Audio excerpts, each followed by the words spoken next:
नमस्कार दोस्तों, आप सभी का बहुत बहुत स्वागत है आपके अपने YouTube चैनल ट्रेड प्लानर्स में।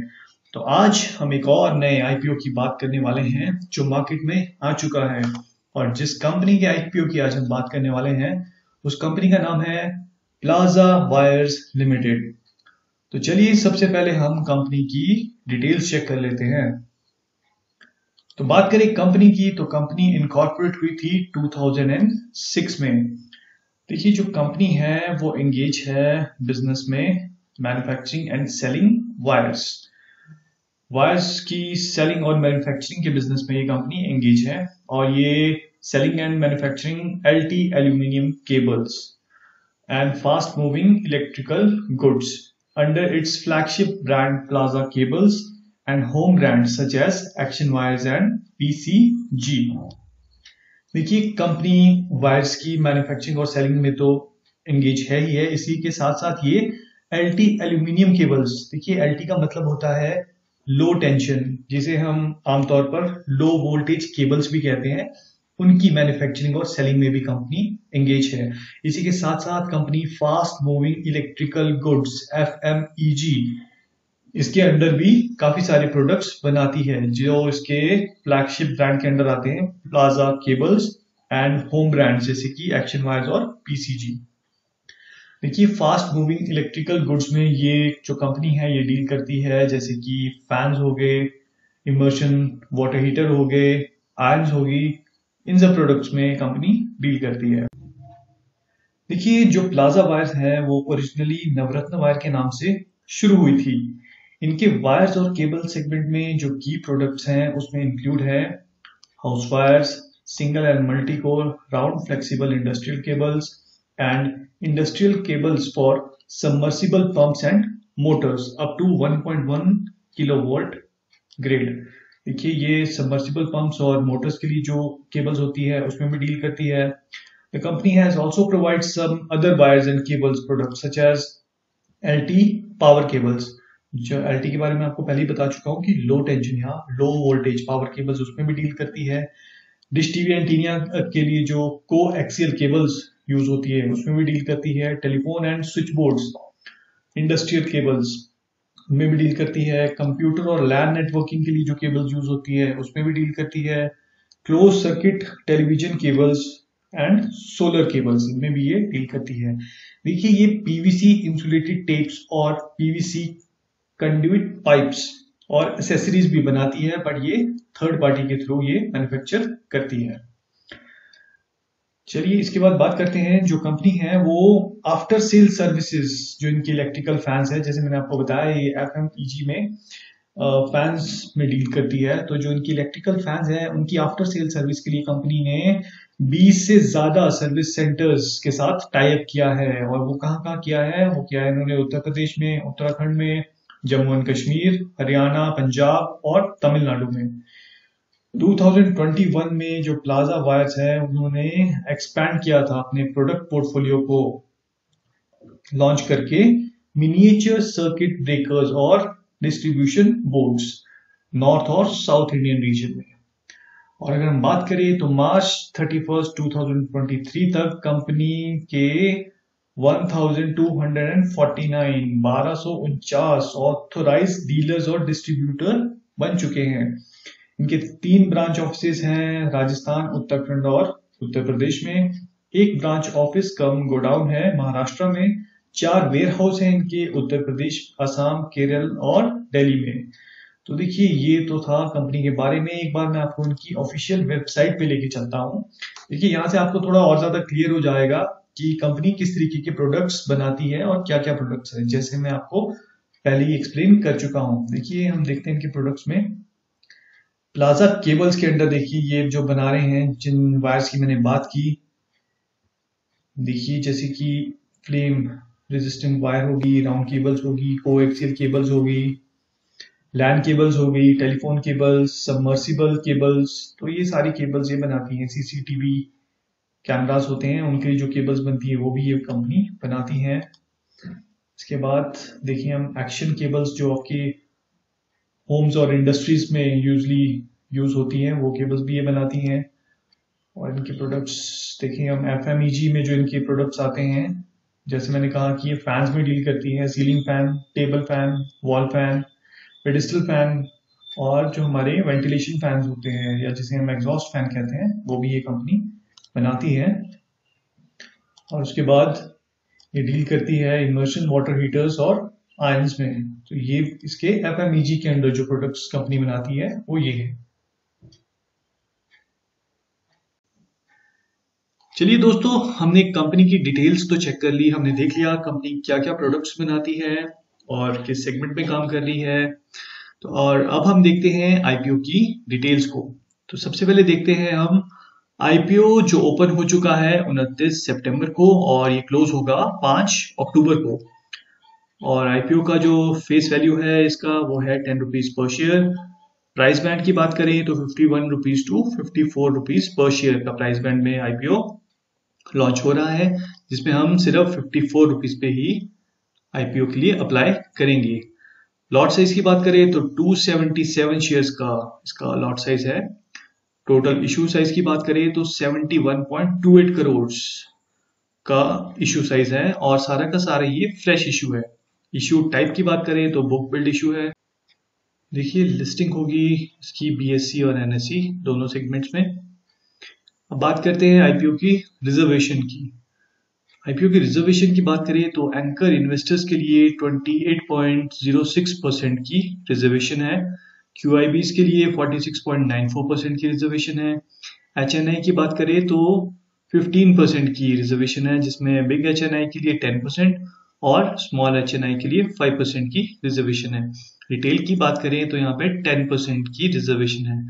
यहाँ पे एक बार फिर से रिटेल्स के लिए थोड़ा सा कम रिजर्वेशन रखा गया है आईपीओ में, सिर्फ 10%। चलिए मैं आपको थोड़ा सा यहाँ पे एंकर इन्वेस्टर की डिटेल्स बता देते हैं। देखिए किसी भी आईपीओ में अगर एंकर इन्वेस्टर के लिए एक अलग से रिजर्वेशन रखी होती है तो जो एंकर इन्वेस्टर्स के लिए जो बिड डेट होती है वो अलग होती है, वो आईपीओ ओपन होने से पहले ही हो जाती है। जैसे हम यहाँ देख रहे हैं बिड डेट थी इसमें 27 सितंबर और जो आईपीओ है वो 20 करोड़ रुपए एंकर इन्वेस्टर के थ्रू रेज करेंगे ये। और देखिए जो एंकर इन्वेस्टर्स होते हैं उनके लिए एक लॉक इन पीरियड रहता है अगर वो किसी भी आईपीओ में इन्वेस्ट करते हैं। यहाँ पे हम बात करें तो 50% शेयर्स के लिए जो लॉक इन पीरियड है वो रहेगा 30 डेज का, यानी नवंबर तक, और जो रेस्ट जो बच गए 50% उसके लिए 90 डेज का लॉक इन पीरियड रहेगा, यानी फरवरी तक। देखिए ये उसके बाद ही अपने शेयर्स को, लॉक इन पीरियड के बाद ही अपने शेयर्स को ये सेल कर पाते हैं एंकर्स। चलिए इसके बाद हम देख लेते हैं आईपीओ की टाइमलाइन। आईपीओ की टाइमलाइन की बात करें तो हम देख चुके हैं आईपीओ ओपन हो चुका है 29 सितंबर को और ये क्लोज होगा 5 अक्टूबर को। अलॉटमेंट की बात करें तो 9 अक्टूबर को इसकी अलॉटमेंट मिलेगी और जो रिफंड्स इनिशिएट होंगे वो होंगे 11 अक्टूबर को, और जो शेयर्स अगर आपको अलॉटमेंट हो जाती है तो 12 अक्टूबर को आपके डीमेट अकाउंट में क्रेडिट होंगे। और आईपीओ की लिस्टिंग होगी 13 अक्टूबर को। और जो कट ऑफ टाइम है आपको पता ही है, जो क्लोज डेट होती है उसके शाम 5 बजे तक कट ऑफ टाइम रहती है यूपीआई मैंडेट के लिए। अब हम आईपीओ के लॉट साइज की बात कर लेते हैं। देखिए रिटेल के लिए जैसे हमें पता है मिनिमम एक लॉट के लिए हम अप्लाई कर सकते हैं और जिसके लिए हमें जो अमाउंट रिक्वायर्ड रहेगा वो रहेगा 14,958 रुपए। रिटेल में हम मैक्सिमम 13 लॉट्स के लिए अप्लाई कर सकते हैं। स्मॉल एचएनआई के लिए हम मिनिमम हमें 14 लॉट्स अप्लाई करने होंगे और मैक्सिमम 66 लॉट्स अप्लाई कर सकते हैं। बिग एचएनआई के लिए मिनिमम 67 लॉट्स अप्लाई करने होंगे और जो उसके लिए अमाउंट रिक्वायर्ड है वो यहाँ पे मेंशन किया गया है। अब बात करते हैं आईपीओ के प्रमोटर्स की। तो जो इस आईपीओ के प्रमोटर्स हैं वो हैं mister Sanjay Gupta and Mrs Sonia Gupta. ये कंपनी के प्रमोटर्स हैं। देखिए बहुत ही साफ सुथरी छवि वाले प्रमोटर्स हैं और इन्होंने कंपनी को बहुत ही अच्छे तरीके से हैंडल किया है और कंपनी को बहुत आगे तक ले जा चुके हैं। देखिए किसी भी कंपनी के जो प्रमोटर्स होते हैं वो बहुत ही इंपॉर्टेंट होते हैं, क्योंकि प्रमोटर्स से ही हमें पता चलता है कि कंपनी कैसी है और उसका फ्यूचर कैसा है। अगर प्रमोटर्स ही सही नहीं है, यानी उनके खिलाफ कुछ क्रिमिनल केसेस चल रहे हैं, फ्रॉड्स के केसेस चल रहे हैं, तो उससे कंपनी की रेपुटेशन और कंपनी के लिए भी हमारे मन में संदेह डेफिनेटली आएगा। हम देखेंगे कि कंपनी भी शायद डाउटफुल है। बट अगर प्रमोटर्स अच्छे हैं, साफ सुथरी छवि वाले हैं, अच्छे काम कर रहे हैं और उन्होंने पास्ट में अच्छा रिकॉर्ड है उनका, तो यानी कंपनी के लिए भी एक पॉजिटिव सेंटीमेंट बनता है। तो देखते हैं, देखिए प्री इशू में जो रहेगा, कभी पूरे के पूरे शेयर्स प्रमोटर्स के पास ही हैं और आईपीओ लॉन्च होने के बाद ये शेयर होल्डिंग थोड़ी घट जाएगी, ये आ जाएगी लगभग 70% तक। चलिए, हमने कंपनी की जो ये आईपीओ की डिटेल तो हमने देख ली। अब हम बात करेंगे कंपनी के फाइनेंशियल्स की। लेकिन उससे पहले आप लोगों से एक जरूरी बात कहना चाहूंगा। अगर आपने अभी तक चैनल को सब्सक्राइब नहीं किया है तो प्लीज आप चैनल को सब्सक्राइब कर लीजिए, और अगर वीडियो पसंद आ रही हो तो वीडियो को लाइक कीजिए और अपने फ्रेंड्स के साथ भी शेयर कीजिए। चलिए, तो अब हम बात करेंगे कंपनी की फाइनेंशियल्स की। चलिए दोस्तों, अब हम कंपनी के फाइनेंशियल्स देख लेते हैं। देखिए, जो कंपनी का रेवेन्यू है वो इंक्रीज हुआ है 3.02%, और जो प्रॉफिट है कंपनी का वो इंक्रीज हुआ है 26%। पिछली अगर एक साल की हम बात करें फाइनेंशियल ईयर की, यहाँ पे डाटा अवेलेबल है 2021 से 2023 तक का, हम उसे एक बार देख लेते हैं। एसेट्स की बात करें तो 2021 में एसेट्स थे 99 करोड़, 2022 में वो 104 करोड़ हो गए और 2023 में 112 करोड़। रेवेन्यू की बात करें तो 145 करोड़ थे 2021 में, जो 2022 में 176 करोड़ और 2023 में 182 करोड़ हो गए। प्रॉफिट आफ्टर टैक्सेस की बात करें तो 2021 में 4 करोड़ था, जो 2022 में बढ़कर लगभग 6% के आसपास हो चुका, और जो 2023 की बात करें तो लगभग 7.5 करोड़। नेटवर्थ की बात करें तो 39 करोड़ थी 2021 में, 45 करोड़ 2022 में, और 2023 में ये हो चुकी है बढ़ के 53 करोड़। रिजर्व और सरप्लस की बात करें तो 35 करोड़ था इनका 2021 में, 2022 में थोड़ी गिरावट हुई और वो लगभग 15 करोड़ के आसपास हो चुका था। 2023 में एक बार फिर से इन्होंने जो अपने रिजर्व और सरप्लस है उसको थोड़ा इंक्रीज किया है, ये 22.5 करोड़ के आसपास हो चुके हैं। बोरविंग्स की बात करें तो बोरविंग्स लगभग कोई ज्यादा खास डिफरेंस देखने को नहीं मिला है, बट हर साल थोड़ी थोड़ी बोरविंग्स कंपनी कम कर रही है। देखिए, की परफॉर्मेंस इंडिकेटर्स को एक बार हम देख लेते हैं। जो प्लाजा वायर आईपीओ है, इसकी जो मार्केट कैप है वो है 236 करोड़ की, और जो ये जिस पी मल्टीपल पे कंपनी आईपीओ लॉन्च कर रही है अभी फिलहाल, इसका जो पी मल्टीपल है वो है 21.95। देखिए, कंपनी एक बहुत ही ज्यादा कॉम्पिटिटिव बिजनेस में डील कर रही है, हाईली कॉम्पिटिटिव बिजनेस है जहाँ पे अभी कंपनी डील कर रही है। जैसे कंपनी जो इंगेज है वो इलेक्ट्रिकल वायर और एफएमईजी सेगमेंट में है, और कंपनी ने लगातार स्टेडी ग्रोथ बताई है, और जो इसका हाईली कॉम्पिटिटिव बिजनेस सेगमेंट है, और यहाँ पे पहले से ही काफी बड़े खिलाड़ी भी मौजूद हैं। लेकिन फिर भी कंपनी के जो फाइनेंशियल्स देखने को मिल रहे हैं काफी बढ़िया देखने को मिल रहे हैं।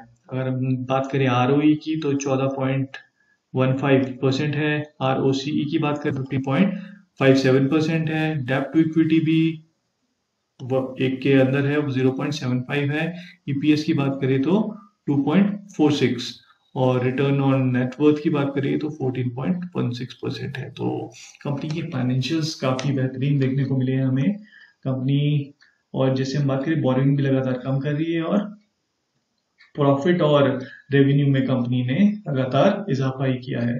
तो एक अच्छे फाइनेंशियल्स कंपनी के हमें देखने को मिले हैं। तो दोस्तों, हमने कंपनी की डिटेल्स चेक कर ली, हमने कंपनी के फाइनेंशियल्स भी देख लिए, हमने आईपीओ की डिटेल्स भी देख ली। तो अब हम बात करेंगे कंक्लूजन की कि क्या हमें इस आईपीओ में अप्लाई करना चाहिए या नहीं। ग्रे मार्केट प्रीमियम की कि फिलहाल आईपीओ के लिए मार्केट में क्या रुझान है, और सब्सक्रिप्शन की भी हम बात करेंगे कि अभी तक आईपीओ कितना सब्सक्राइब हो चुका है, क्योंकि आईपीओ 29 सितंबर को लॉन्च हो चुका है। लेकिन इन सबसे पहले एक जरूरी बात करना चाहेंगे, अगर आपने अभी तक डीमैट अकाउंट अपना ओपन नहीं किया है तो डिस्क्रिप्शन में हमने लिंक शेयर किए हैं, आप उनमें से किसी भी ब्रोकर के पास अपना डीमैट अकाउंट ओपन कर सकते हैं और आईपीओ में अप्लाई कर सकते हैं। तो चलिए सबसे पहले हम सब्सक्रिप्शन फिगर्स देख लेते हैं। देखिए QIB कैटेगरी में फिलहाल अभी तक 0.31 टाइम सब्सक्राइब हो चुका है। NII की बात करें तो 12.60 टाइम सब्सक्राइब हो चुका है। इसमें बिग HNI की बात करें तो 8.26 टाइम और स्मॉल HNI की बात करें तो 21.28 टाइम्स। रिटेल की बात करें तो 50.06 टाइम अभी से ही सब्सक्राइब हो चुका है और टोटल 9.79 टाइम्स। एप्लीकेशन की बात करें अगर हम एप्लीकेशन की टर्म्स में तो 43.65 टाइम्स सब्सक्रिप्शन हो चुकी है। देखिए अभी सेकेंड डे चल रहा है इस IPO का और ये जो करंट जो मैं अभी वीडियो बना रहा हूँ इस समय तक का जो लाइव सब्सक्रिप्शन है वो मैंने डाटा आपके साथ शेयर किया है और जबकि ये IPO भी 5 तारीख तक ओपन रहेगा। तो देखिए सब्सक्रिप्शन तो और ज्यादा बढ़ने वाले हैं। QIBs तो वैसे भी लास्ट डे में ही ज्यादा इंटरेस्ट शो करते हैं और वहीं पे ये ताबड़तोड़ सब्सक्रिप्शन दिखाई देती है QIB कैटेगरीज में। बट अगर हम बाकी कैटेगरीज की बात करें तो अभी सिर्फ सेकेंड डे अभी स्टार्ट ही हुआ है और अभी तक बहुत ही बढ़िया सब्सक्रिप्शन फिगर देखने को मिल रहे हैं। तो अच्छा खासा सब्सक्राइब ये हो चुका है और आगे तो और भी ज्यादा सब्सक्राइब होने की उम्मीद है। चलिए बात करते हैं इस IPO के GMP की कि फिलहाल IPO का क्या GMP चल रहा है। GMP की बात करें तो IPO का जो अभी करंट जो GMP चल रहा है वो है 24 रुपीज, जो कि इसके इशू प्राइस 54 रुपीज पे 44.44% का लिस्टिंग गेन जो हमें अभी फिलहाल जो दिखाई दे रहा है। तो अच्छा खासा GMP भी चल रहा है और GMP में भी इसमें लगातार इंक्रीज ही देखने को मिला है। तो जैसे कि हमने देखा कंपनी के फाइनेंशियल्स भी बहुत बढ़िया है। कंपनी अच्छा खासा ग्रोथ अभी तक कंपनी ने दिखाई है अपने फाइनेंशियल्स में भी और अच्छी कंपनी है। और देखिए जिस वैल्यूएशन पे कंपनी अपना IPO को ला रही है वो बहुत ही बढ़िया वैल्यूएशन पे कंपनी IPO को ला रही है और इसी वजह से जो ये इंटरेस्ट देखने को मिल रहा है मार्केट में और IPO के लिए जो रुझान देखने को मिल रहा है इसी वजह से दिख रहा है, क्योंकि कंपनी अच्छा देखिए काम भी बढ़िया कर रही है, अच्छी कंपनी है, अच्छे फाइनेंशियल्स भी दिखाए हैं और एक अच्छी वैल्यूएशन पे अगर कोई IPO आ रहा हो तो डेफिनेटली जो मार्केट में उस IPO के लिए एक अच्छा खासा रुझान देखने को मिलता है, जैसे कि हमें इस IPO के लिए भी देखने को मिल रहा है। बात करें कि इस IPO में हमें अप्लाई करना चाहिए या नहीं, तो डेफिनेटली हमें इस IPO में अप्लाई करना चाहिए। बट सिर्फ इसमें कंसर्न का सिर्फ एक ही विषय है कि यहाँ पे अलॉटमेंट चांसेस काफी कम रहेंगे, क्योंकि देखिए IPO का साइज भी एक तो थोड़ा छोटा है, 71 करोड़ का जो इसका IPO का साइज है और दूसरी चीज यहाँ पे जो रिटेल कोटा है वो भी कम है, वो सिर्फ 10% है। तो यहाँ पे अलॉटमेंट के चांसेस काफी ज्यादा कम रहेंगे। बट यहाँ पे ये जो IPO है आप जो अगर आप इसमें निवेश करते हैं आपको ये मिल जाता है तो डेफिनेटली आपको एक अच्छा खासा मुनाफा ये IPO से जरूर मिलेगा। और जैसे कि कंपनी जिस वैल्यूएशन पे ला रही है तो जो शॉर्ट और मीडियम टर्म इन्वेस्टर्स हैं वो भी यहाँ पे अच्छा खासा मुनाफा आने वाले समय में कमा सकते हैं, क्योंकि एक अच्छे वैल्यूएशन पे ये IPO आ रहा है। तो बाकी अगर आप लिस्टिंग गेन के लिए जाना चाहते हैं तो अगर आप करना चाहें तो अभी से भी अप्लाई कर सकते हैं, बट अगर आप थोड़ा वेट करना चाहें तो अभी क्योंकि 3 तारीख है, 5 तारीख तक इसकी ओपन रहेगा ये, तो आप आखिरी दिन पे भी अप्लाई करना चाहें तो कर सकते हैं। बाकी फर्दर इससे रिलेटेड अगर कोई भी अपडेट रहेगी तो वो आपको हमारे टेलीग्राम चैनल पे भी मिल जाएगी। अगर आपने अभी तक हमारे टेलीग्राम चैनल को सब्सक्राइब नहीं किया है, ज्वाइन नहीं किया है, तो प्लीज आप उसे भी ज्वाइन कर लीजिए, क्योंकि हम अपने टेलीग्राम चैनल पे भी फर्दर कोई भी अपडेट रहती है तो वो हम शेयर करते रहते हैं। बाकी फर्दर इससे रिलेटेड अगर कोई भी न्यूज रहेगी IPO से रिलेटेड तो वो हम आपके साथ जरूर शेयर करेंगे, चाहे अपने टेलीग्राम चैनल पे या फिर अपने YouTube चैनल पे। वीडियो में अंत तक बने रहने के लिए बहुत बहुत धन्यवाद।